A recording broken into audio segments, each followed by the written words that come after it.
경찰에 고소나 고발을 했는데 1년 가까이 진행 상황도 수사 결과도 전해 듣지 못했다는 사람들이 있습니다.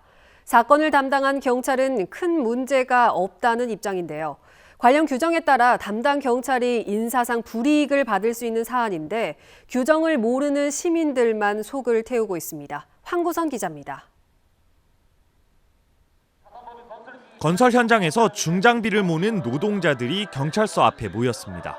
이들은 소속단체 회원이 다른 노조로부터 일자리를 빼앗겨 해당 노조의 간부를 업무 방해 혐의로 고발했지만 경찰이 사건을 뭉개고 있다고 주장합니다.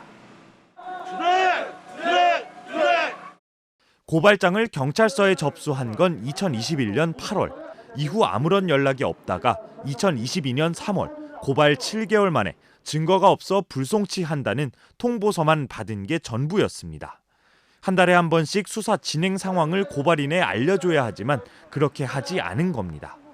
검찰의 재수사 요구로 수사가 다시 시작됐지만 경찰은 역시 재수사 개시 같은 수사 상황은 알리지 않다가 검찰에 통보했다는 무슨 말인지 알 수 없는 문서만 보내왔습니다. 고발인 측은 검찰에서 수사를 하는 줄 알고 있었지만 최근 검찰에 방문했다. 6개월 전에 이미 무혐의로 수사가 끝났다는 황당한 답변을 들었습니다. 경찰은 물론 검찰 역시 사건 당사자에게 수사 결과를 규정대로 알리지 않은 겁니다. 참고인이나 이런 사람을 원주 시내부터 이탈을 해가지고 수사에 비협조나 이런 거에 대해서 유발한 그런 경찰의 책임이 있지 않나.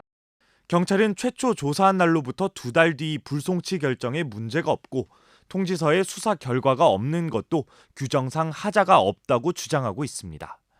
하지만 경찰 수사 규칙 등 관련 규정에는 고발 사건 수사를 시작하고 일주일 이내 수사 진행 뒤 매달 수사 상황을 고발인에게 알리도록 돼 있습니다. 불송치나 기소 의견 송치 같은 수사 결과는 별도의 양식으로 고발인에 통지해야 하는데 이런 사항들을 지키지 않으면 해당 경찰서 기관 징계와 함께 인사상 불이익이 뒤따를 수 있습니다. 경고, 주의, 교육 이런 걸 주는데 이게 경고가 누적되면 이제 징계위원회에 올라가고 주의가 누적되면 이제 경고받은 게 되고 이렇게 규정이 돼 있어요. 적십자사 간부를 배임 혐의로 고발한 사건 관계인도 1년이 넘도록 한 달에 한 번 받을 수 있는 진행 상황 통보는 물론 무혐의 처리했다는 결과 통보서조차 받지 못했다며 불만을 토로하고 있습니다. 너무 황당하죠. 이게 중간 과정이라든가 또 아니면은 결과를 우리가 받아왔으면은 우리가 이의 신청을 하던 어떤 조치를 취했을 거예요. 원주경찰서는 레미콘 노조와 건강보험공단 관련 파업 등 대규모 집회가 이어졌고 이후 사건 처리가 지연되면서 형사 1인당 많게는 사건을 70건씩 맡아 처리하고 있다며 인력 충원 없이는 사건 지연 처리를 피할 수 없다고 해명했습니다. MBC 뉴스 황구선입니다.